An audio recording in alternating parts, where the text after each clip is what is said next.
age ago, the beating heart of our people was a king who knew only victory. He wanted nothing more than an honorable death on the battlefield. Yet, none could match him, and so he wandered the earth, becoming lost in time and tide. Then we too lost our honest purpose, while silk-clad men sat upon the throne. But tremble now, all cities that lay under the stars, for out of the shadows and mists of the land of promise, our courage has been rekindled, our heart has returned, and the world will burn.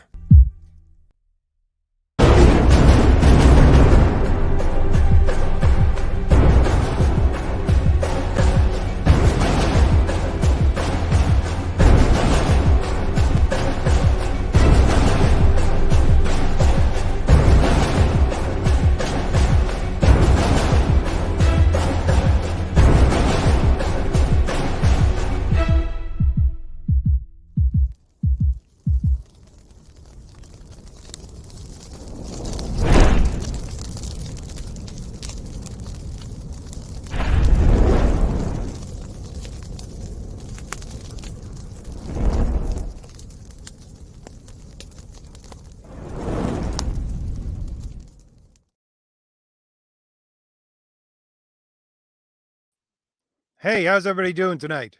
If anybody can hear me in the comments, just let me know because I'm having a little bit of trouble today with my internet and I am a little bit late.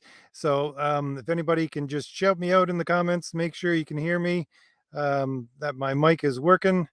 And I was over at John's Longbox doing part of his stream. I was about to start my stream. Oh, thank you, Rex. It tells me you can hear me. Great.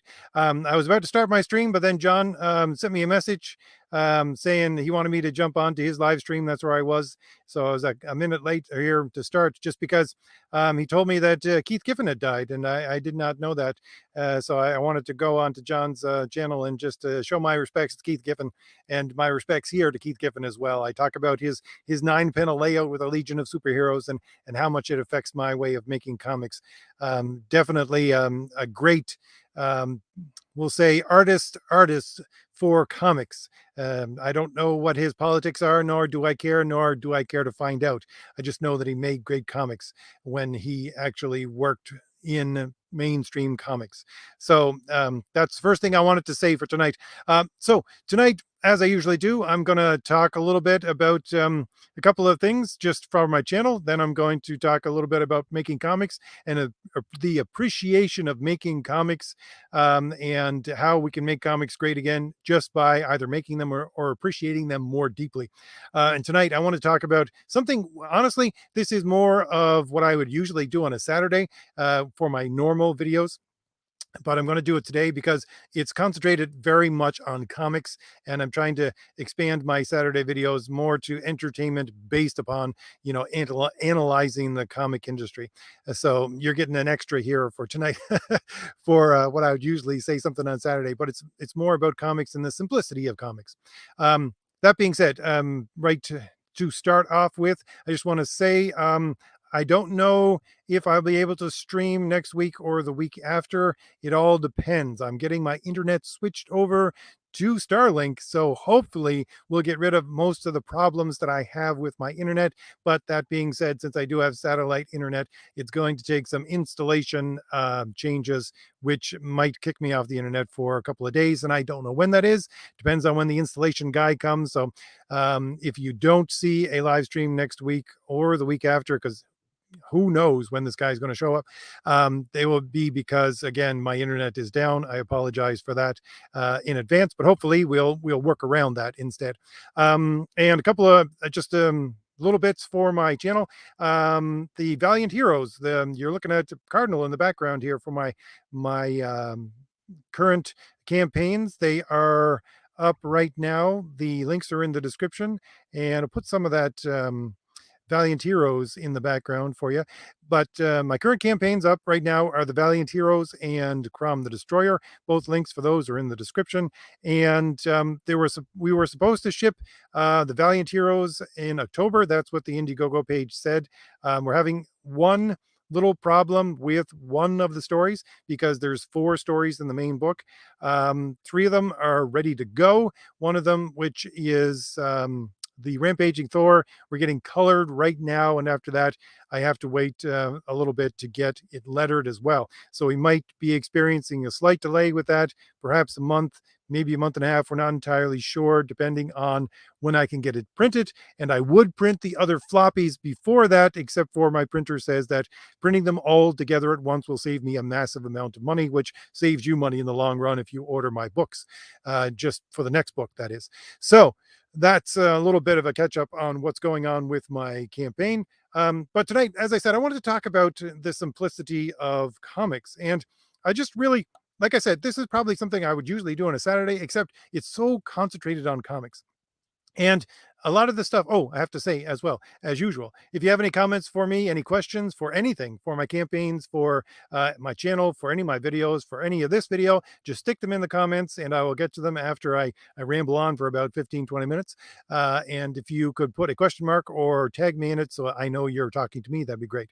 So the thing was, I was watching, going over a interview with John Romita, and it really brought home a lot of what comics are and where they came from. And I know this is probably not a big shock to a lot of you who are out there who are following my channel, but I think the real destruction of comics is postmodernism.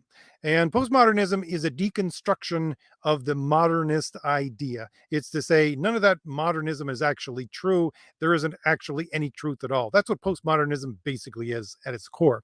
But modernism itself, even though myself, I'm always talking about Aristotle and all these ancient thinkers and medieval thinkers. I try to be anyways, a medieval or an ancient thinker. But the thing is that I see the real there is some benefit to modernism itself, not which is different from your medieval and your ancient thinking and way of thought. And it's the fact that what modernism tried to do is to take the truths that were brought out within the ancient times and within the medieval period and to simplify them down to their basic core, to see how much you could strip away in order to still have that thing and to have it work correctly. And I think work correctly is exactly the way that it needs to be described, because it is a mindset that was born out of the Industrial Revolution, which is to say that you're trying to make things faster and faster and faster. And so you need to strip some things down to their barest essentials so that you can make things as fast as possible. And I think that's where comics came from. It is a modernist idea wherein they take the truths of art and really the idea of a hero and they strip it down to its essential core, and then they repeat that. Now, this is just a hypothesis on my part. So you tell me whether or not you think this is true in the comments. You go right ahead. I might do a larger video about this at some time. But listening to John Romita Jr., no, actually, it was John Romita Sr. I should say senior just to keep it straight in my head all the time. So listening to John Romita Sr. talk about the simplicity of art really, really clicked for me this origin of comics and comic books and the greatness of comics. And the fact that since, in my mind, after thinking about this, comics are a modernist invention, it is the death of comics to have them have postmodernism in control. And this goes right back to, even Frank Miller, I would say to some extent, with his Dark Knight Returns, and certainly with Watchmen and all that kind of stuff, which is deconstruction of a character. That's all postmodernism. And that is the beginning of the end for comics and how they will work correctly. And the thing being is, again, that since you need to strip things down to their barest essentials, this is what it seems to me to be a modernist philosophy and a modernist way of producing something. And whenever you listen to videos or interviews, read interviews with these old comic pros, and I'm talking old people who have been there since the first or were there right up until about the 90s, or maybe even a little bit into the 90s. But most of them up until at least the 80s, I listened to Jack Kirby or John Buscema or John Romita Sr., or who else? You got um, so many others like Gil Kane, so many of them. They cut their teeth on being in the advertising industry, and then they moved into comics. And when there was an interview, I can't remember who it was with. It might have been, I'm not sure, but I was listening to one a couple of weeks ago, and they were saying that, back in the day when all these great comic artists were coming into Marvel, and it was just beginning to take off, they said there was no art school that you could go to. I think it was John Buscema who was talking about this. He said there's no art school to go to at that time. You cut your teeth on advertising, and that's where you learned how to become a cartoonist, basically, is what they were called. And that's where these people all were brought up and then went into comics. Not like today. Today, you have actual schools for learn how to be a sequential artist, all this kinds of thing. And the thing is that with advertising, what are you trying to do? Well, you're trying to sell a product. That's exactly what you're trying to do. But at the same time, you have to realize when you move into comics, you're not only trying to sell a product, but you're also working on a deadline. And it's funny because Renzo, who you're looking at, Renzo's art in the background right now for the Valiant Heroes, Renzo came to me from being someone who worked in advertising. And he said, I don't want to do this anymore. I want to do comics. And the other person who originally wanted to work with me, Charlie Snogans, it's the same thing, the exact same thing. I slept on that a little too much and let him go because I didn't have a script ready. And he went over and worked with Sweetcast on Fatal. So, these are the guys that are starting to come into the indie scene right now. And they're like the old guys who began their career on not going to art school, not going to learn about sequential art, but in advertising. And that advertising, since you have to sell something with that advertising, that's very much a modernist idea. You have a goal, a fixed goal, and that's what you're moving towards. And when you take that and you have that kind of mindset that you're selling a product, and then you add to it the whole idea of having a deadline for a book. And again, this is something that John Romita Sr. talks about the fact that he was one of those guys who met deadlines. And even Stan Lee admits that this was the greatness of John Romita Sr., that he could meet deadlines and just get the best art. Let me put up something in the background, which is why I will get to the point of why I called this when in doubt, black it out for this video. But I'll show this some art in the background, and I'll get to the reason why in a little bit. But the thing is, again, what I was just saying, let's just make sure that I'm still in the chat. Sometimes when I hit a video, it'll mute me. But anyways, the point is that when you add a deadline to that fact that you're trying to sell a product, you have to, as an artist, strip down everything to its bare essentials, because you need to go as fast as possible. And this is something I talked about when we were talking about John Buscema a couple of weeks ago on this live stream. He originally was supposed to do Conan the Barbarian from issue number 1 for Marvel, but he just couldn't do it because he had too many things on his plate working for Marvel already. And he went in, I think it was probably around issue number 23 that he became the main artist. Why? How did he get into that position? Did he drop other things from Marvel? No. He says what he did is he simplified his art style down so much. And that's what you will see within the first almost 100 issues of John Buscema in Conan the Barbarian, him playing with the simplicity of the art. And he simplified it so that he could work faster. And this is exactly what you see within comics. This is the simplicity of art. Again, John Romita Sr. says, what you're trying to do with sequential art within comics is everything is an illusion. It's an illusion that you have to sell to the reader. It's a two-dimensional medium, but you have to sell it to the reader as a three-dimensional thing in order for the reader to be sucked into the story, so they have a suspension of disbelief. So they don't know they're reading a story. They're just engrossed in the story. And that's what you need to do. But at the same time, when you have to do that, you also have to keep in mind you're working on a deadline and you're working for money, and you come into this modernist idea of you got to break everything down to its most simplistic. And this is why I'm showing this art in the background, because this is something that the Japanese are doing right now and have done for quite some time. Again, in this interview with John Romita Sr., he says when he inks, because he's an inker as well as a penciler, he uses the Japanese broad style brush technique, which is exactly partly what you're seeing in the background right now. And so John Romita Sr., and this is, back in the 80s and 70s, he's taking from Japanese art and incorporating that into North American comics. So this has been around for a long time. And I think that this is the mindset you get within manga right now, which is where a lot of this comes from. This artist, by the way, that you're looking at in the background, what's his name? I have to look it up 1 second. It's OKAZU. So Okazu, as far as I know, but I just follow him on Twitter, and he does these beautiful art pieces where he does a lot of them which are so almost abstract, just because he is so loose with his brush, and he paints these with a brush which is basically a calligraphy brush. But at the same time, you'll see later on in what I have in the slideshow here that he can be intensely accurate with what he does as well.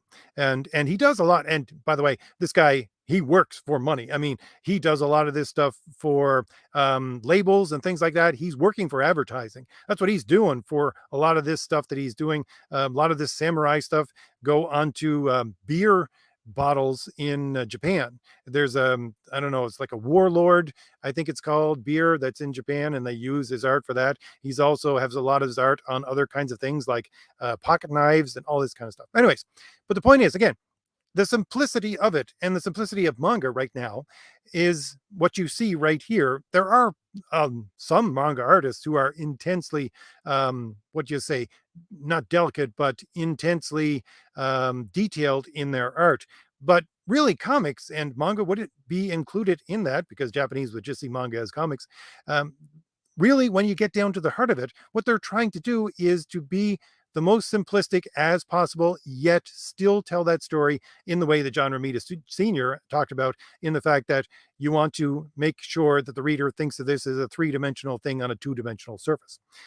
But again, this is the kind of thing that I see within manga right now and within the history of comics, because you don't see it within the art of comics right now, not North American comics.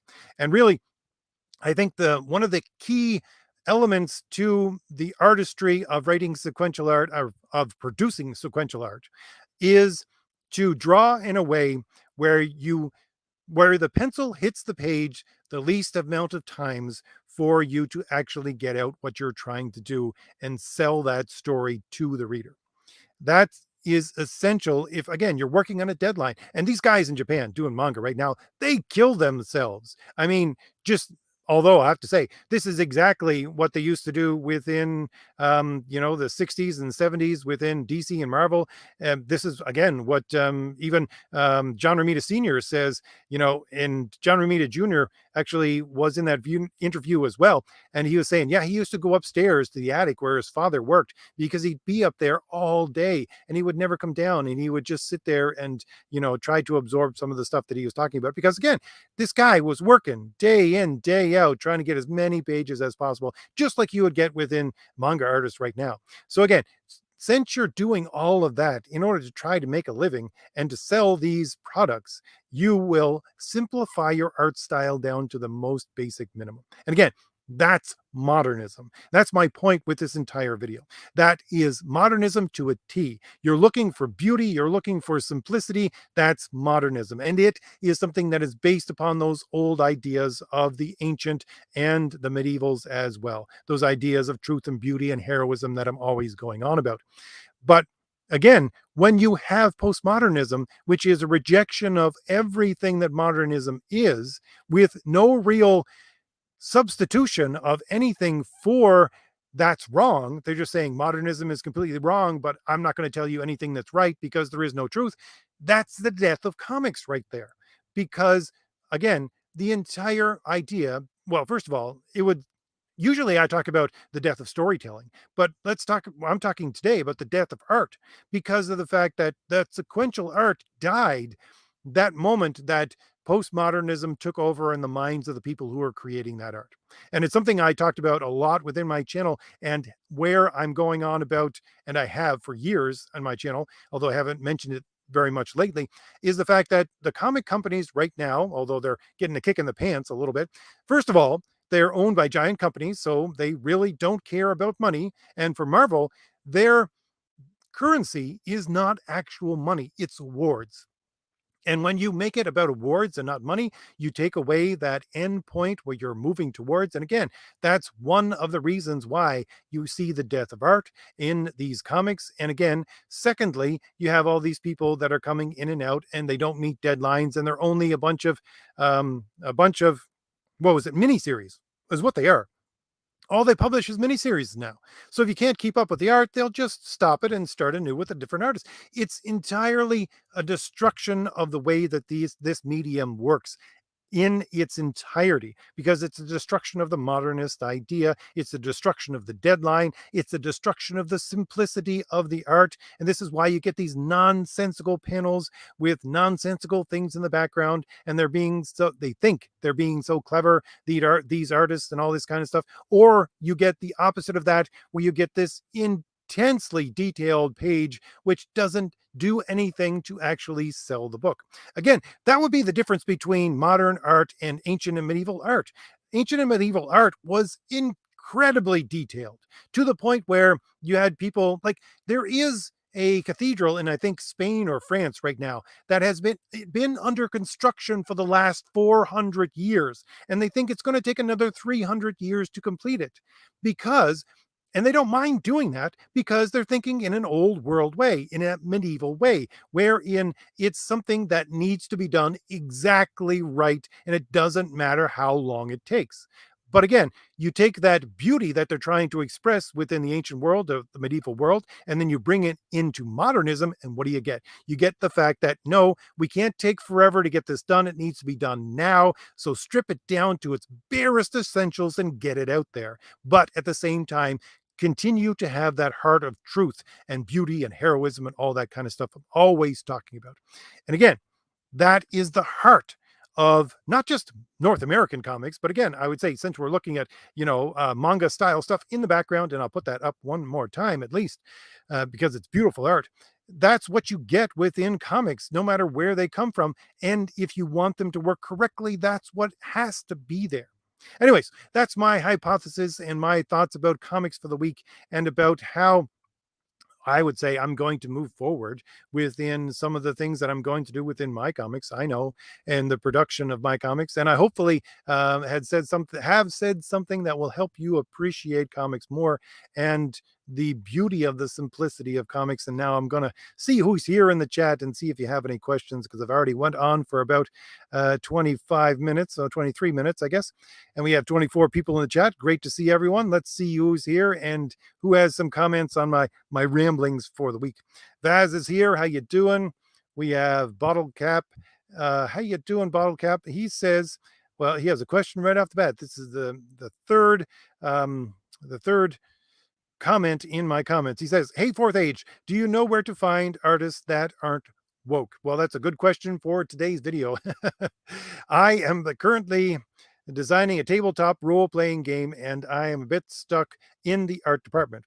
I think, well, here's the difference. First of all, I would say what you're looking for most probably is an illustrator, not a sequential artist. So I wouldn't go towards sequential arts or artists if you're looking for just illustrations for your tabletop game. But I couldn't tell you off the top of my head anybody that's looking for art, looking for jobs that would fit your art, or what you're trying to do with your game. The best thing to do, in my experience, is to comb through Twitter and what's the other one that I can't even remember. There's one that's basically centered around jobs. I can't really remember. I'm signed up to it, but I don't even remember the name of it. But anyways, go through these things, and there's a lot of what message boards that deal with RPGs and D&D and things like that. The one that I am typically on is has to do with map making. It's called the Cartography Guild, things like that. If you go onto those websites and you can sign up and then post a job posting for people that are looking for work, and you might find someone there that will be good for that, for an illustrator. Let's see who else is here. Michael is here. He says, let's do this. Yes, we are doing it. How you doing, Michael? Rex is here. Let's see who else we got. Vaz is here and has a question. What does Vaz have to say? Something related to this week's title. Back then, Mike Deodato Jr. was doing Thor. Nice art, but when he returned some years later, almost all his art were mostly shadows hiding most of everything. Well, again, I forgot to get into this in the main part of what I was talking about. The reason why I titled this live stream "When in Doubt, Black It Out," that's the old Marvel rule for inkers, basically. So when you don't understand what is going on within the sequential art and you're an inker, what you were supposed to do was black it out. And that's why, again, when you're looking at and listening to John Romita Sr. talking about his own inking for his own art, that's what he did. He went with these broad strokes, again, like the stuff you see in the background with this Japanese art, and calligraphy, basically brushes for using inking and all that kind of stuff, which today is done digitally by most people. Mike Gustovich, who works for me, does it still by hand, but others do it digitally, most people. But anyways, but yeah, that's the old Marvel rule. When in doubt, black it out. If you don't know what's going on and you don't know what is happening, then black it out. And again, it's all comes back to the idea of the simplicity of the art. If it's something that's going to confuse the reader, get it out of there, black it out. If it's confusing you as an artist and you're closer to the people that are actually creating this thing, then yeah, black it out. Or at the same time, you got to realize that this is not a process where you can go back and forth with the artist, or used to not be a process. The artist was done with it. He shipped it off to the inker. The inker had to deal with it, and he couldn't just, especially back in the day when you couldn't jump on the internet or have a fax machine or anything else, get a hold of the artist and ask him all these questions. You just had to work at it and get it done and get it out. So that's why I titled it "When in Doubt, Black It Out," because again, that is the heart of, get this out, get it out on time, and make it as simplistic as possible, even if you have to black it out, because that's what the inking is partly, not all, partly for. But yes, Fez, sometimes people go overboard with that. But again, it was the Marvel rule for inking for a long time. So scrolling down, who else we got here? Excuse me, we have Chris. How you doing, Chris? You have Final Fantasy fan is in the chat. Ice Devil is here. Let's see. Scrolling down.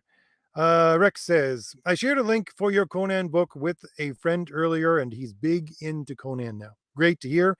Um, I think more and more people will be getting into low fantasy. I've done videos on that, and it will spread like wildfire. It is part of the Iron Age movement, which I am part of, having now certainly been published in Iron Age magazine #2. So Rex also says, speaking of the Ramitas, not crazy about Junior's art style, as something about it just doesn't click with me. Well, I would say his stuff right now is just awful compared to what it used to be. But again, that was because when you look at I this actually plays right into what I'm talking about today, that when you see an artist, you'll see them be in, if you cover them, watch them for 20 years, older artists anyways, you'll see their art style develop, and then it'll hit a point where they will start to almost backslide because they have to simplify things. And I think, honestly, it comes at a point where they realize that they don't have to work so hard. As J. Jonah Jameson would say, they're not hungry anymore. And therefore, since they're not hungry anymore, then they don't need to get things out as quickly as possible. And they're just doing it to get a paycheck, not to actually feed themselves hand to mouth. So at that point, they become a little bit lazy, and they try to simplify their art style down to something that is less realistic than what you normally get, and doesn't have that edge to it. And that I think is what happened to John Romita Jr., because I really liked his stuff back in the day in the 80s in X-Men. But the stuff right now is just awful. And I think the same thing could have been said for the later stuff of John Byrne. Even though I love John Byrne's art, his later stuff in Wonder Woman, it started to slide backwards, and become a little less of what it actually could be. And then he got completely out of comics not long after that. So perhaps we were saved from seeing that same degradation of John Byrne. Let's see, scrolling down. Final Fantasy says, I'm not a big fan of Frank Miller's Batman, mainly because when Frank Miller was writing Batman, he never stops writing Sin City. Well, again, that would be the deconstruction of her heroism that is part of postmodernism. So I don't like it either. Not that part of it, anyways. If he's going to concentrate on heroism, then yeah. But some of the times he just tries to drag the hero down. Let's see. Rex says, although I have to say, Frank Miller did say that he wanted to take Batman and to, as I've been going on about tonight, to boil him down to his essentials, and then to take the character from there and move forward, which again is a very modernist idea. So if he had it kept in that vein, he would have been much better, I think, at being a writer for Batman. Rex says, one of the big flaws is that Frank Miller's misconception about Superman is that he views the character as the embodiment of law, and why it doesn't always work. Superman is supposed to be inspiring and hope. I never thought of it that way, Rex, but yeah, I would agree. He does get Superman wrong, very much so. Especially, he started to tie, and he wasn't the first one really, but he started to tie Superman to the government, and I really don't think that was the way to go with Superman at all. So scrolling down, here we have, oh, John is in the chat. John, I just told everyone that I had jumped on your live stream to talk about Keith Giffen, and it's great. John has his own channel, so you can click on his icon and go over to John's channel and give him a subscription if you like. If you like, what is John's channel? It's a showcase of great comics of the past. So that's John over at John's Longbox. I'm going to re-up that art at least one more time and go back to my comments, which I'm now lost completely. Where am I? All right, here we are.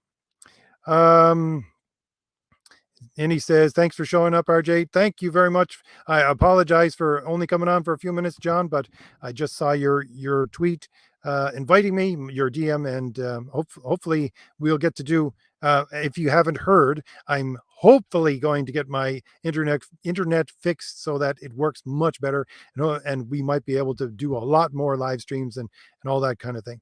Let's see. Scrolling down. Michael has a comment here. I think it's for me. The name for the period is Sengoku period, which is about 300-ish years long. Okay, I don't know if that comment is for me, but if that's the I do know a little bit about Japanese history, but only a little bit. I try to delve into some of the things that are basically very, very post-European, and it's tied to the European exploration and all that kind of stuff of Japan. So that's where my knowledge come from. Let's see. Michael also says, the guy who writes One Piece only gets like 4 or 5 hours of sleep a night. Yeah. And again, I'll have to say, it's crazy, and they kill themselves to make these manga, but that's what comic artists used to do.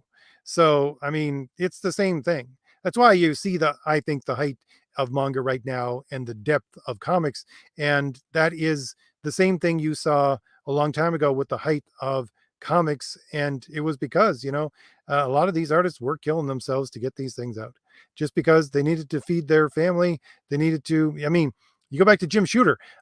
He wanted to help out his parents. You go back to, who was it?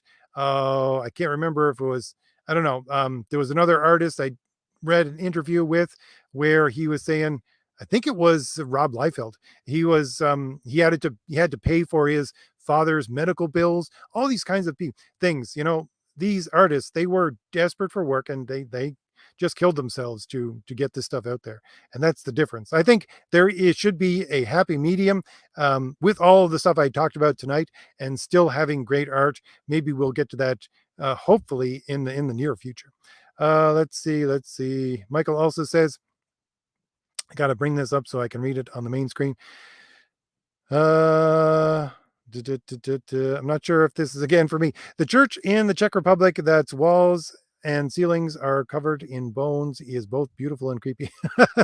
Okay, not entirely sure where that comment fits in, but good to know. Czech Republic, huh? I guess it'd be Czechia now, would it? I'm not entirely sure. Scrolling down, we have he is in the comments. He says, hey, Fourth Age, how you doing? I don't think I've seen you in the chat before. So nice to see you here. Elijah is here. Let's see. Elijah says, I got to bring this up on the main screen. RJ, do you like Ross Andrew's art? Honestly, I can't think of who that is off the top of my head. I would have to see. Everything's visual for me. Names just fall out of my head. Sorry, Elijah. But for a lot of artists, things just fall out of my head. So I would have to see his art in order to connect it to where I know it from, if I do know it. Or you could just tell me some of the things he's worked on. Maybe that might jog my memory. Final Fantasy says, there's a big tip in storytelling called KISS, better known as Keep It Simple, Stupid. This is especially helpful when you are the game master in a TTRPG. Well, I'll have to say, one of the other things in that vein of thinking, one of the other things that John Romita Sr. said in the interview that I was going over was the fact that this is especially true, he says, for women, because John Romita Sr. cut his teeth in comics, anyways, on romance comics. That's originally where he came from, and he drew extremely beautiful women, and so he knew how to do extremely beautiful women. And actually, that's one of the videos I want to do, excuse me, within these Wednesday live streams is just about beautiful women in comics. But the thing is that he says, when you're drawing women, the least amount of lines you can use, the better. The more simple you can make a woman in their form and just have it almost as a silhouette, the better. The more lines you put into, and I think Richard over at Comics Matter talks about this every once in a while as well. But the more lines you put into a woman, the more she looks old and haggard. And so when you're looking at simplicity, again, it's even more simplistic for the female form than for the male form in the sequential art, with people like John Romita Sr. And again, I would even say John Buscema, who John Romita Sr. actually really was an imitator of to some extent to begin with. So yeah, it's extremely important to keep it simple. Scrolling down. Ice Devil says, any tips for starting in making a graphic novel? My tip well, it depends on if you're the artist, the writer, or both the artist and the writer, but I would say my first tip for writing a graphic novel is, number one, again, keep it simple. If you don't have a large audience, make it small. If you do have a large audience, you can expand it a little more, but really just concentrate on that one issue. Put everything you got into that one issue, and get the script done before you do the art. That's my advice for doing a graphic novel. Scrolling down. See if we have some more comments here. Vaz says, Toriyama, Dragon Ball, wanted to save time while drawing and didn't enjoy coloring hair as it added to his workload. He simply left the Super Saiyan hair uncolored in the original manga. That is a good point to bring up because it feeds right into what I was talking about just a minute ago, that Final Fantasy talked about. Because here's the thing, again, about Japanese art. When you put mostly Japanese characters on the page, they have to have black hair or dark hair, and that does take a lot of inking. And so it will add to your time. That's one of the things that John Romita Sr. talks about when he was writing Spider-Man. He was talking about the fact that when he had to draw, I think it was, and this is confirmed because it's straight out of the mouth of both John Romita Sr. and Stan Lee as they were talking to each other at one point. The original plan for Spider-Man was to have Peter Parker marry Gwen Stacy, but they introduced a secondary female character, which was Mary Jane. And the thing was that both well, I guess we would say the favorite of John Romita Senior was Mary Jane. The favorite of Stan Lee was Gwen Stacy, and it was supposed to be Gwen Stacy that actually was supposed to be the girlfriend and then the wife of Peter Parker. But the fans loved Mary Jane so much more than Gwen Stacy, and so you have the history of comics and what happened within Spider-Man. But the thing is that, again, the reason I'm talking about this is because John Romita Sr. talks about the fact that he actually would draw Gwen Stacy much faster than he would draw even the simplicity of Mary Jane, because of course Mary Jane had dark hair, and you had Gwen Stacy who was a blonde, and you use very very light lines, he says, when drawing a blonde. And again, that would be something that is very much a time saver. And this is something I talked about a couple of weeks ago as well, about the fact that um, I'm not sure if it was on the Wednesday stream or not, but when you see comics and you wonder why there are so many bald characters or so many characters that have full head coverings, it's because it saves time in order for the artist to actually get the stupid thing out. I mean, if you don't have to draw hair at all, that just gives you an amazing amount of free time to actually work on everything else. This is one of the things that I incorporated within Thomas Valiant #2, which Renzo's working on right now. We have a character who I based partly on Elektra. She's basically a combination of, excuse me, Elektra and a couple of other characters, but she has the curly hair of Elektra. But you notice that Elektra originally had that bandana on her head in order to make it more simplistic for the artist in order to draw the hair. And so when Renzo was designing the concept art for this new character, which is Artemis, which you get to see with Cardinal, you see him now in the background. I'll bring up that art one more time at least. But I said to Renzo, yeah, put her in a hood, because even though hoods are not really the best idea for what we're trying to do, because I try to make fun of hoods in Thomas Valiant #1 just a little bit because you can't see very well out of a hood. But I said, put her in a hood because she has curly hair, and you're not going to be able to keep on drawing that much curly hair like Electra's hair all the time. It just is going to take too much time. So yeah, it's a time saver, and it speaks to the exact thing that I've been talking about, Vaz. That thank you for bringing that up. That you got to get this out on time. You got to put things down to the simplicity, the most simple that you can get it. Broad strokes, blacking things out, all that kind of stuff.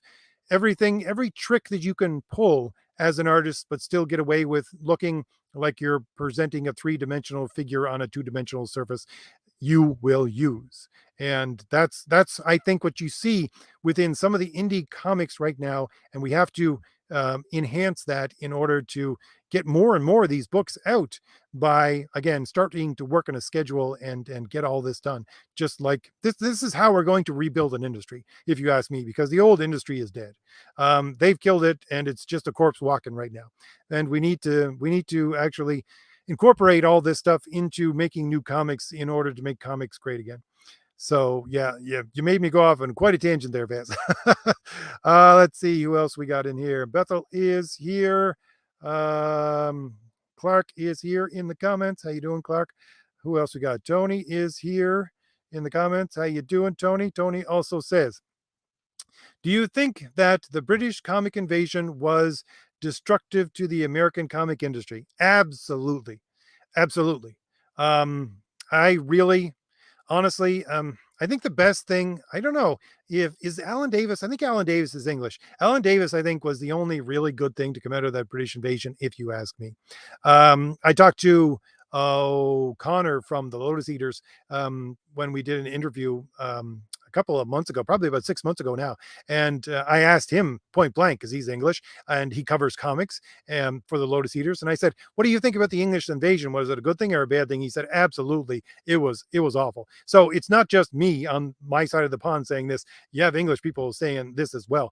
But I would say, yeah, it is something that was a destruction of comics in a certain way, that brought in this deconstruction, because again, with Alan Moore, um, the thing was, I really don't like Alan Moore, and this is not a big secret for people on my channel. But I read Excalibur from, picked it up from issue number one. Actually, there was a graphic novel that came out before issue number one, and I loved it so much that I wanted to go and find all of those early stories that Alan Davis did in order to catch up on the creation of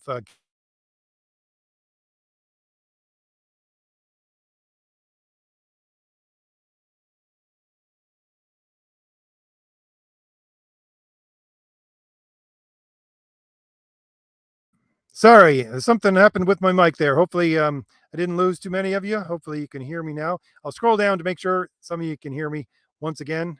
It got unplugged, so it muted for a second.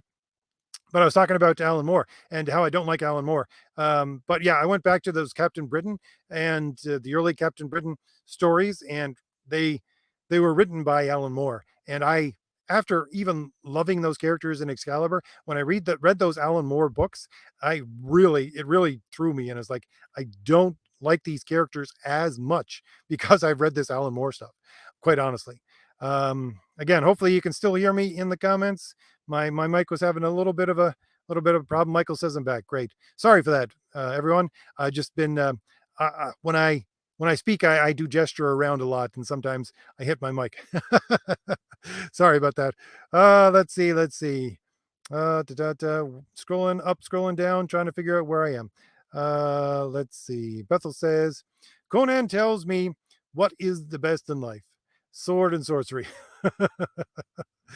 Good to hear. Uh, I love the simplicity of low fantasy. Again, that would be the storytelling equivalent of everything I'm talking about with art today. Let's see, let's see. Rex also says, let me see. What Chuck Dixon said last week. Chuck hates the Killing Joke because it's too miserable. Can't say I blame him. It did, well, yeah, that that was a very let me put it this way. When you were reading it at the time it came out, it was a dark book. When you look at it right now, it doesn't look like a dark book to a lot of people, but it was a really dark book when it came out. And I don't think it added very much to the mythos of Batman, except for Batgirl getting shot and changing her into Oracle. Let's see. Let's see. Pedro is here. How you doing, Pedro? He says, "Hi, RJ. What do you think about the animated movies of DC Comics? I think they are way more close to the comics than any regular movie." Sorry, Pedro. I don't know if I said this last week or not, but I don't I haven't actually watched really any of the DC movie stuff, the animated movies. It's really not something I've ever gotten into, and I abandoned television probably about 10 years ago now, at least. So, and I think the only place you can find most of those are on television. I don't know. But yeah, I really couldn't say, although I do enjoy the simplicity of the art style for Batman and the original Superman that was, the really old one. But I'm not sure if that art style actually would grow on me, or it would not. It would just tick me off, one or the other. But I'm not entirely sure. But either way, I haven't really. I don't think I've watched any of those movies, so I really can't say. Elijah has helps me out here. Ross Andrew drew Amazing Spider-Man, Spectacular Spider-Man, and Wonder Woman. I don't remember his runs on any of those, quite honestly. I mean, I could probably pull them up and they might be in my collection, but I don't remember his art on those at all. So that doesn't help me, Elijah, but thank you very much for trying. You Quite honestly, I can't pull up his art in my mind, so I couldn't say right now what exactly I would think of his art. So Bethel says, Sengoku Dai was ended by the third uniting Dynamos. I'm not entirely sure. With the last Tokagawa, you're giving me all these Japanese names in English. Anyways, established in the Tokugawa shogunate, Sengoku Jidai was the age of the Warring Nations. Okay, good to know. I have to watch my what is it, Baz Battles or 10-minute histories in order to refamiliarize myself with the shogunate period. Let's see. Tony says, "Are you a fan of Bill Sienkiewicz's art?" That's a hard one, honestly. I do share a lot of Bill Sienkiewicz art on Twitter. By the way, my Twitter handle is in the description, along with the links for both of my current graphic novels for Indiegogo for anyone who's listening. But yeah, I do share a lot of his Conan art because he did a bunch of Conan art on Twitter. And I think it works for Conan and that kind of style. I don't think it works exactly well for like I wouldn't compare his stuff to John Buscema. I mean, John Buscema is amazing, and so many others, and Barry Windsor Smith just knock it out of the park. And they would put Bill Sienkiewicz to shame, even though Bill Sienkiewicz is probably spending much more time on the art than they are. Um, but again, I think that he's much more of an illustrator than an artist. I don't like Bill Sienkiewicz as a sequential artist. As an illustrator, he does have some merit to what he's trying to do. Some of those covers he did for New Mutants, which again bought those off the spinner rack. They were new and fresh and something for the time. But yeah, I only like Bill Sienkiewicz in small bits. How's that? I couldn't stand his art for too long. It is something that does have merit, but again, what that merit means for sequential art is something completely different. Let's see. Scrolling down, and I'll have to say once more, just so everyone knows why I'm putting this art up in the background. We're talking, if you haven't been here for the first of the live chat, we are talking about the simplicity of art, and simplistic artistic lines, all that kind of stuff. Let's see. Bethel here has another comment. Says, Killing Joke is a degradation of the Batman as a hero and presents Joker as a perverted villain without any wit and funny joke. Chuck Dixon sees this, and therefore he dislikes it. Well, um, I will trust Chuck on that. Here's the thing about the Killing Joke. When it came out, again, the only time I've really read The Killing Joke is when it originally came out and I bought it. Um, I was so much, I would say, enthralled by the previous versions of Batman, especially Jim Apato's Batman, all that kind of heroic stuff. And I didn't get a lot of what they were trying to do with Killing Joke, quite honestly, because it just didn't click in for me. And so if I go back and read it now, I would probably see all of this stuff that you're talking about and that Chuck is talking about and say, yeah, it's darker than I even imagined. A lot of people say that at the end of Killing Joke, Batman was supposed to kill Joker, if I remember correctly, but it was just happening off panel. I mean, when I read it, I never got that. But at the same time, I could see it going in that direction now. And so, yes, it is probably much darker in tone than even I remember. So, yeah, it's not something, again, as I said just a minute ago, that really adds to the mythos of Batman. Not like, Neil Adams and Jim Aparo and all that kind of stuff that preceded the Killing Joke, did to create that character and recreate that character and make it iconic once again. Scrolling down. Da-da-da-da. Um, Clark says, speaking of hair, I'm just thinking about Storm's mohawk. Honestly, um, that's one of the things that might be one of the reasons why they put Storm in a mohawk. I'm not entirely sure. It was John Romita Jr., if I remember correctly, that um, was working on X-Men at the time when he actually did that to her, if I remember correctly. But it might not have happened because there was. Let me see if I pull this out of my memory.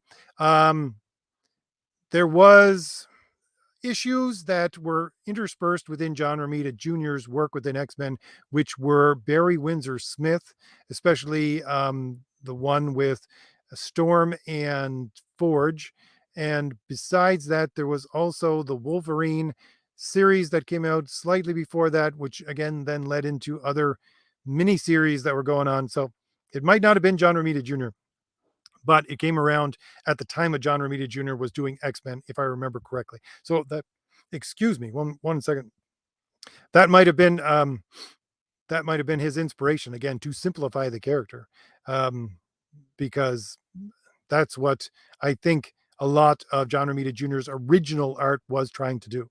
He always says in interviews, and I've listened to some with John Romita Jr., that he could never be as good as artist as his father, so he concentrated on sequential storytelling instead and tried to just shore up everything that he was failing at in his art with his storytelling. And he did that a lot by adding backgrounds to things and to enhance the imagination of the reader through the panel layout and all the things he put into the panel.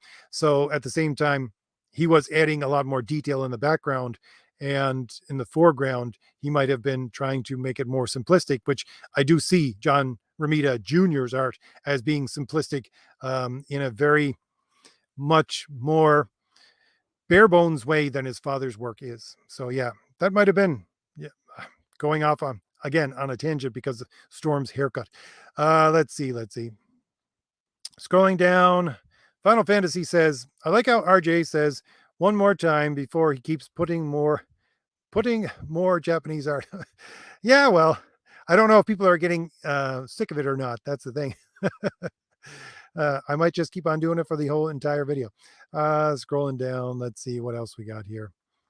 Rex says one thing that tends to pop up for quite a number of artists and series and franchises is some same face syndrome, which is self explanatory. It's often criticized, but I get why it happens. It's a time saver.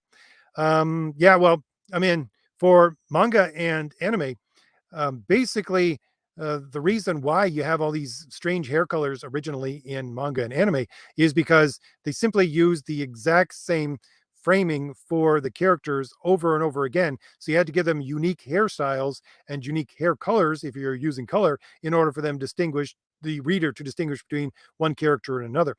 This is why you get the jokes about, I'm an anime protagonist because they have spiky hair, all these kinds of things. That's the reason why they did that, in order to save time. So yeah, that is one of the tricks for anime and manga. And um, what is it? What was I going to say? There was something else to that. Oh yeah, when you look at something like Claymore, where there are a whole bunch of women and they look almost exactly the same, but they have slightly different hairstyles.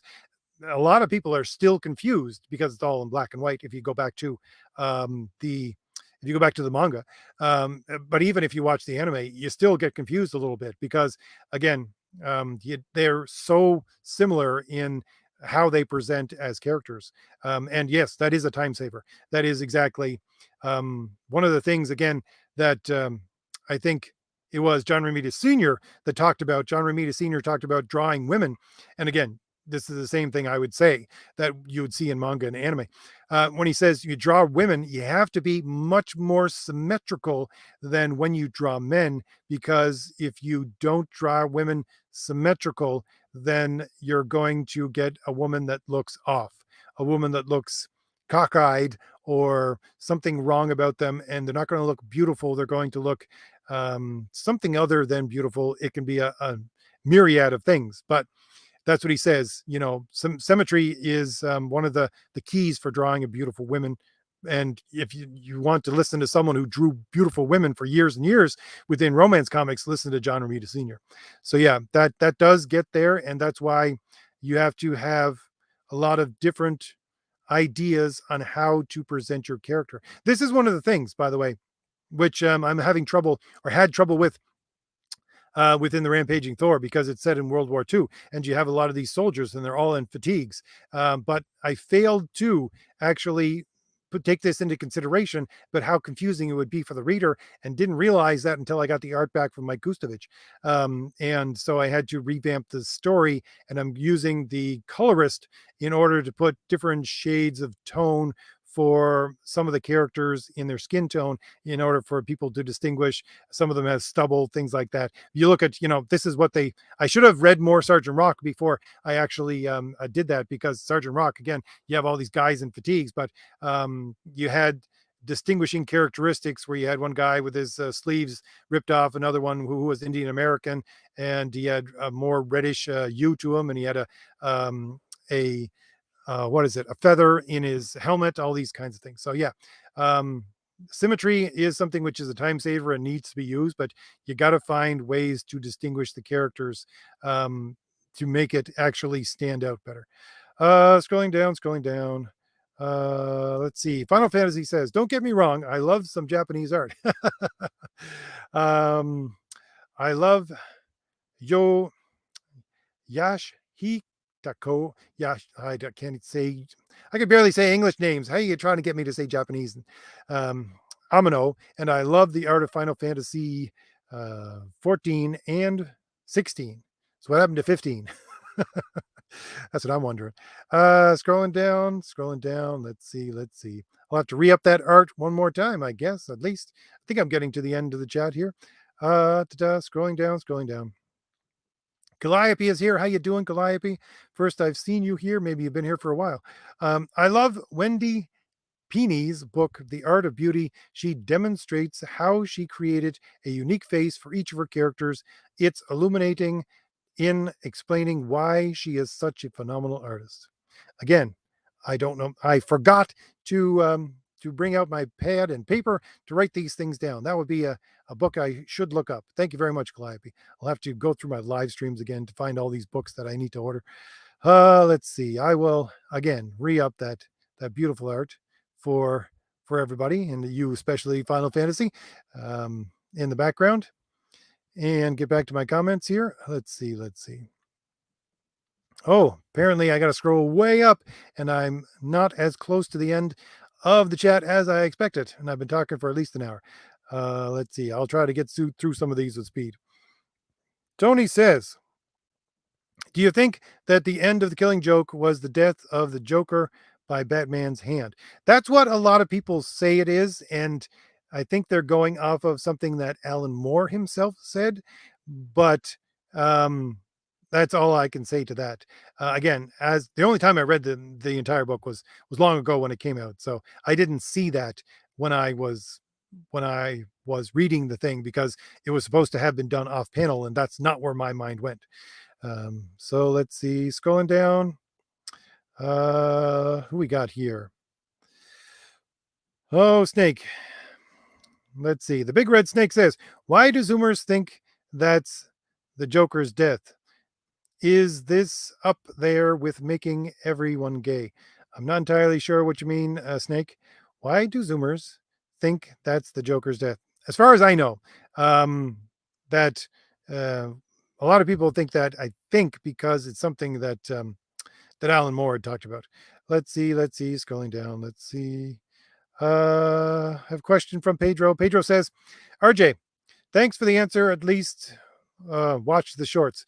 There's a lot of interesting stories like Sergeant Rock, The Phantom, and The Question, Blue Beetle. This one is especially good.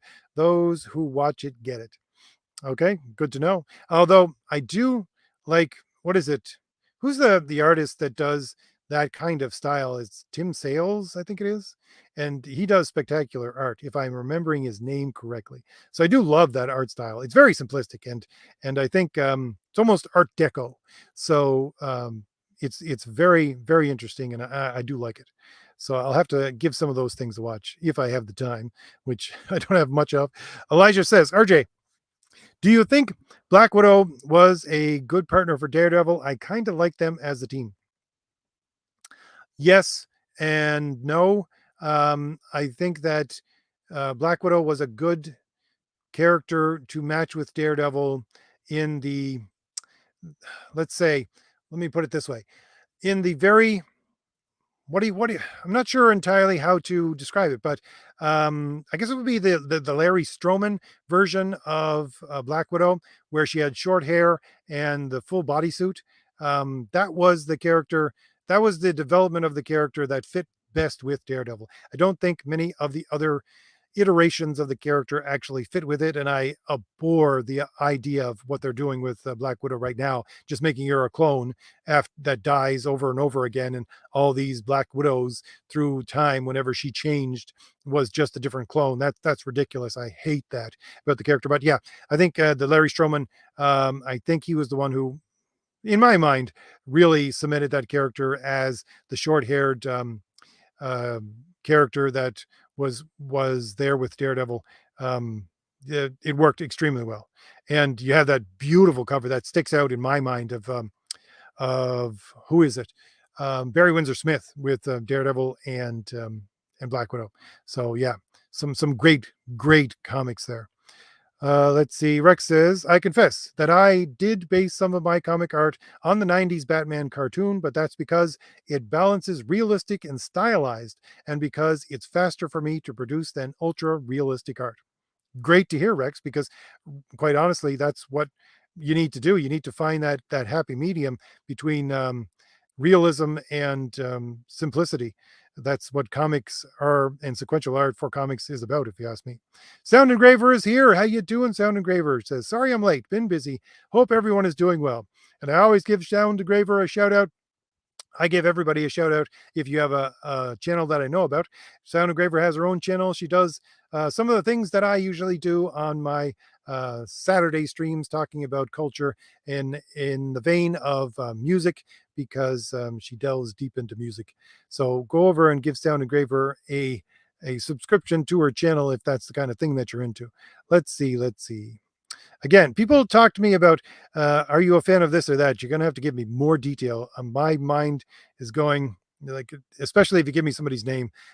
Names don't do it for me. I have to have a little more. Are you a fan of Dave McKean's art in on Arkham Asylum? Again, Arkham Asylum, is that the original hard? If you're saying Arkham Asylum, my mind is going to the original hardcover graphic novel of Arkham Asylum that came out in 1992, is something around 1992, if I remember correctly. Um, if that's what you're talking about, it didn't. It's not something that I saw as spectacular. If that's what you're talking about. Otherwise, you'll have to give me um, a little more idea of what Arkham Asylum that you're talking about.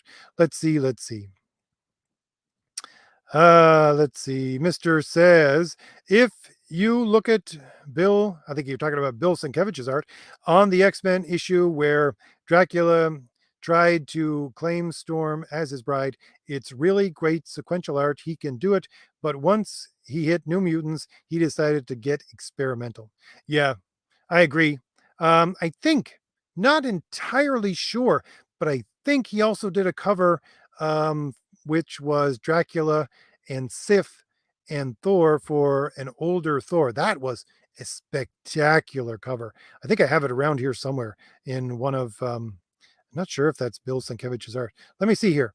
I'm gonna go to my um, stuff that I'm showing in the background to see if I have that art here. I think if I do have some of it, I think I only have part of it, or I might have erased it from. Yeah, I think I erased it from the stuff that I had uploaded to this. But anyways, I think I know what you're talking about. And yes, some of that early Bill Sienkiewicz art is spectacular. And again, it's more illustration, I think, than sequential art. But at the same time, um, when he does go with the experimental ideas, it's not something that I want to, again, something that I can appreciate, but not something that I would want to see entire books full of. So let's see, scrolling down. Da, da, da. The he can Mr. continues on with the and says, from there, Bill never looked back. Total change in style. Okay. Yeah. When you say Bill Sienkiewicz, all I can really see is the experimental art style. So now that you mention it, I do remember some older Bill Sienkiewicz art that, yes, if I'm remembering it correctly, did hit the nail on the head for a lot of mystery to bring into the art. So I have another question here from Charlie. Says, hey RJ, We'll go back and catch up on this point later. Have you thought about doing a video on how important the opening chapter can be? Looking forward to Crom. Thank you very much. Looking forward to Crom. That means you've ordered it, and I want to thank everybody who's ordered anything from me. Thank you very much. The reason why I can make comics is because you order things. But yes, opening scene is extremely important. This is something I should probably do a video on. Maybe I'll do a live stream on it. That's a good idea.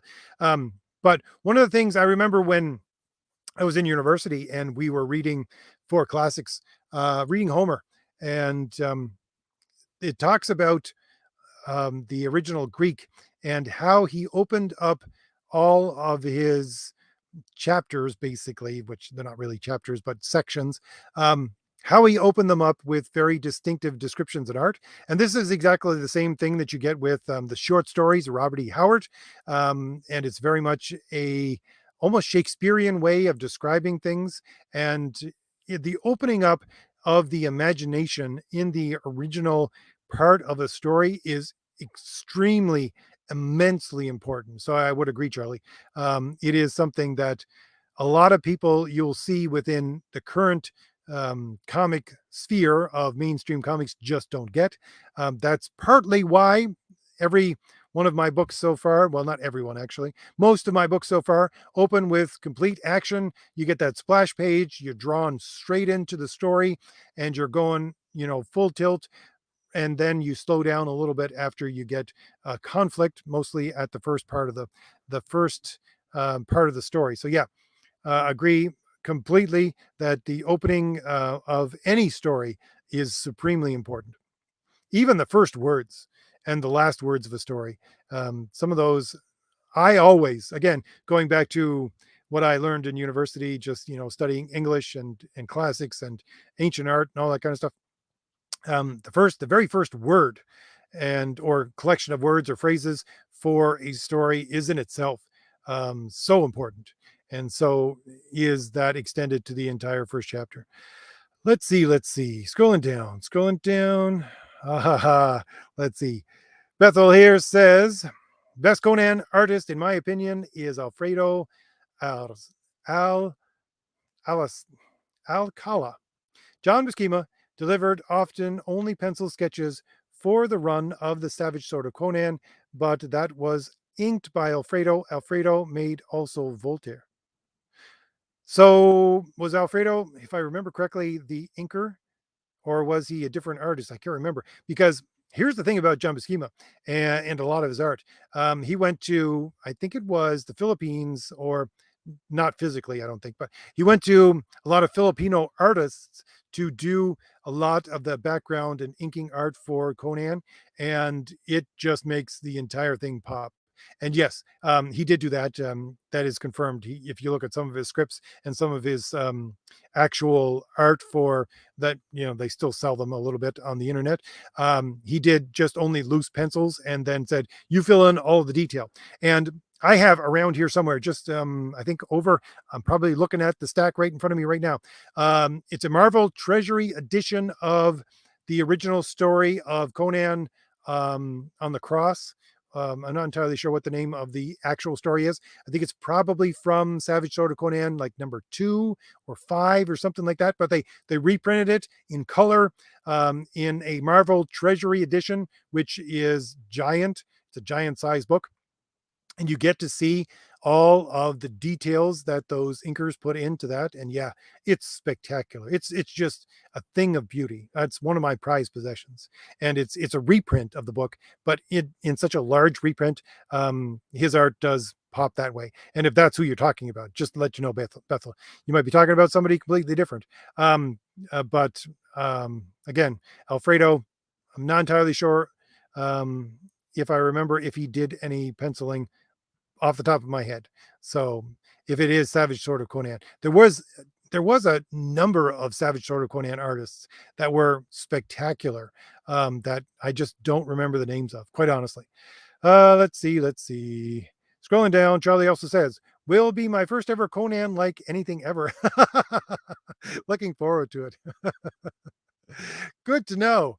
That's just low fantasy. It's something very simplistic and very much human. I would say that's the part of low fantasy. Hopefully, you will enjoy it. That's what I aim to please, Charlie. Let's see. Vaz says something the artist draws. Sometimes the artist draws a lot of detail, but the inker removes them. Vince Coletta ruined a lot of old Jack Kirby stories during his active years as an inker. He was selected because he was fast. Yes. Um, yeah, I know. I've actually talked to Mike Gustovich about this. Mike, again, worked for Marvel and DC back in the early 80s. He was originally an inker, but then he became a penciler. Well, I'm sure he was both to begin with, but when he went into working for Marvel and DC, and when he did his pencils for the Batman stories that he worked on, and then he had the inker come in because someone else was inking it in order to get it out. He says that his the inking on top of his pencils, since he was an inker himself, he felt so almost betrayed about how much was changed in his art, with the inker changing things that he originally had put into those Batman stories. So yeah, I have firsthand experience of inkers and pencilers from back in the old 80s talking to me about that. That is something that is a problem. Even with the first chapter of Crom the Destroyer that I have, which is Jim O'Reilly, this is part of the reason why I offered it both as a graphic novel, which is colored, and an art style book, which is a magazine style, which is larger. It's because this is something that Jim, I won't say has a problem with, but Jim just is one of those perfectionists, and he puts in so much detail in his pencils, and it does take a long time for him to get things done, but it's extremely extraordinarily beautiful. And I just when he actually, well, he sometimes inks his own stuff, and I know this because he did some, if you got the cards for Thomas Valiant #1, he did the cards for that. But anyways, he drew that and inked it at the same time. So he does, I know, lose a lot of that detail when he inks. So I wanted to show that. So it is something that is a struggle to do when you're doing sequential art. I know. Scrolling down. I'm gonna have to try to get through some of these comments here. It's getting fairly late. Tony says, "What are your thoughts on DC making the Golden Age Green Lantern Alan Scott gay?" Yeah, they just destroyed that character because they made that character that way. I think with Earth 2, and yeah, that just it makes zero sense with the history of the character, and yeah, it just destroyed the character. And they've done that in comics a number of times to just try and do that in some alternate universe and then say, yes, it's just the alternate universe version of it. Why are you being so uppity about this? And then they make it the main story character, and it makes no sense. It's ridiculous. It's destruction of comic characters. I could go on a rant for that for about a half an hour, but I'm Tony. I don't want to do that, but I don't like it. Michael says, I can't read Attack on Titan because I can't tell who anyone is in black and white. I have never actually got to read the manga for Attack on Titan. It's fairly easy to distinguish between them in the anime, although I never finished the anime, just because of lack of time. But yeah, I can see that happening. Scrolling down. Bottlecap says, you probably already talked about this in a video, but what is your take on AI in terms of shading in art, aka assisting an artist? I'm not entirely sure. I don't know if I covered this. I did talk about it once or twice. But the thing is that if you want to use it as a tool, I suppose, for like skeletal structures or things like that, and then draw your art over top of it, I can't see a problem with that if you're, starting out as an artist. But I don't really. AI art I can pick out usually from a mile away, and it doesn't do it for me. It's not realistic. And really, I don't understand, yeah, especially these people on Twitter. They're supposed AI artists, and they have to go through training and try to do a whole bunch of stuff. They've been working for months and months and months on trying to get better and better AI art. If you're that concerned and you're going to put that much work into it, just start to draw and learn how to make art. I mean, it would be yours and it would be something better than you could make that way. So I don't particularly like using AI art, but yeah, I'm sure it has its uses as something that will help, perhaps, if you're a an artist starting out. All right. Yes, Rex, pronunciation. I can't pronounce anything for names. I just can't. Let's see. Ahikiru. Yeah, hopefully I pronounced that right. But anyways, I don't apologize for the fact that I'm very much an English speaker, and even then, I have problem with English speaking names. Uh, I think I learned to read in the memorization scale, and if it's not a word that's in my lexicon that I've memorized to figure out how to speak, then I don't know how to say it. That's just the way it is for me. Scrolling down. Final Fantasy says, what romance comics do you recommend? Huh. Romance comics do I recommend? I can't think of any. Well, really, most of the old romance comics for, North American comics are just so old now that people probably don't have any connection to them and would just be outdated. The only romance comics that I would really have any connection with in the modern period would be manga. Um, but at the same time, those are mixed up with slice of life. So I really couldn't think of one off the top of my head. Um, let's see. I don't even know. There is a manga. I think it was a manga that could turned into an anime. I think. What was it? Oh, what the heck of it? What the heck is the name of it? But I don't even think it's a romance book. It's more of a slice of life book. It's almost a sports book. Honestly, it's about oh, what the heck is the name of it? Chihaya Furu, um, which is basically it's about a Japanese card game which they make into a sport. That's not too bad. There's also Love Story. I think that's the only manga that I can think of off the top of my head, but not a whole lot. I don't know a whole lot of romance things to recommend right now, unless you're asking someone else. But let's see what's going on here in the comments. Yar, how you doing? I'll just say hello. How you doing? Scrolling down, I'm going to try to get to the bottom of these comments. Scrolling down. It was Warren Ellis who said Batman kills the Joker, not more, was it? Okay, could have been. I don't know. Maybe it was Warren Ellis talking about a conversation with Alan Moore. Then could have been. That might be apocryphal. I fully admit it might be that way. Let's see. Scrolling down. I got a thanks from Sound Engraver. No problem, Sound Engraver. Let's see if I can get through some of these comments. Random is here and says, had plans, so I couldn't make it, but hello to everyone. Can't wait to listen to this tomorrow at work. Hopefully you can listen to me and still work at the same time. I don't want to be taking anything away from your employer. Let's see, scrolling down. Bethel says, RJ, if you make shout outs for anyone you know, then you can make one for me. Soon I will make many videos concerning S and S. So, Sword and Sorcery, Conan, Robert E. Howard, Conan Comics, and my own Barbarian Action CRPG. Well, there you go. You want to click on Bethel, and I think what you usually do the best way to do it is left click on his icon, and it'll open up a screen that'll allow you to go straight to his channel. Last time I was in a chat and tried to do that, it worked for me. So there you go. Shout out for you, Bethel. Let's see. Rex says, speaking of Shakespeare, let's see, I got to bring this up on the main screen. Speaking of Shakespeare, ever heard of the authorship question? If you haven't, it's people who don't believe Shakespeare wrote those plays because there's not much on him as a person. Give me hard evidence and I'll consider it. Otherwise, I'll just take it as another crackpot theory, honestly. All right, scrolling down. Just 1 second. I got an annoying fly in my face. Mr. says, Alfred was both the inker for Buscema on Conan and a fill-in artist. Gary Swap was another great Savage Sword artist, but Big John will always be my favorite on Conan.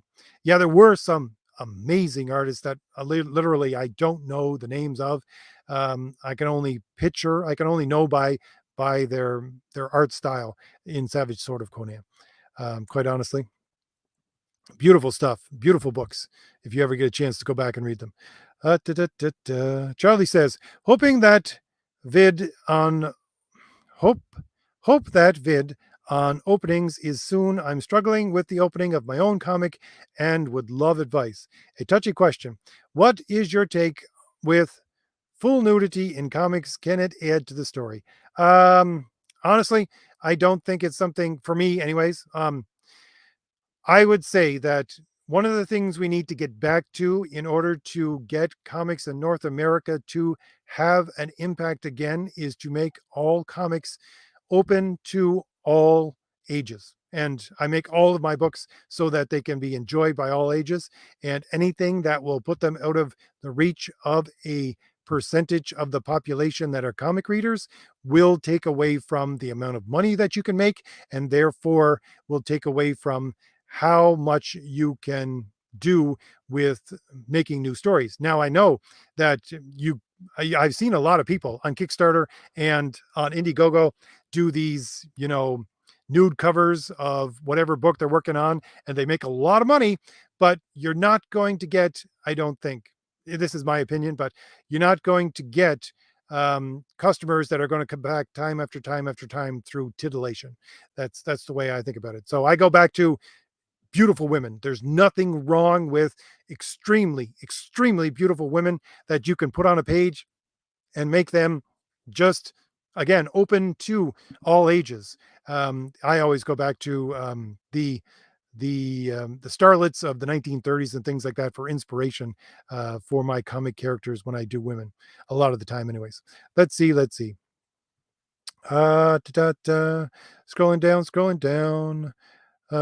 down. Let's see if I can get a couple more comments here. Rex says, I don't recommend Trouble by Mark Millar. He tried to turn Peter Parker's Aunt May into his biological mother as the result of an affair. Yeah.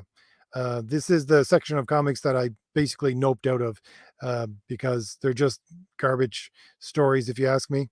But yeah, I'll agree with that, Rex. Let's see. Scrolling down. All right. So I finally got to the end of the chat. We have 31 people in the chat. Oh, look at that. That's great.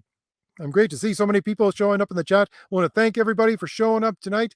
If you didn't get to listen to the first of the live stream, we're talking about simplicity of art and how it is really part of the key of creating great North American comics. So you might want to go back and listen to that part and enjoy the making comics great again and the appreciation of comics. And once again, thank you everyone for being here.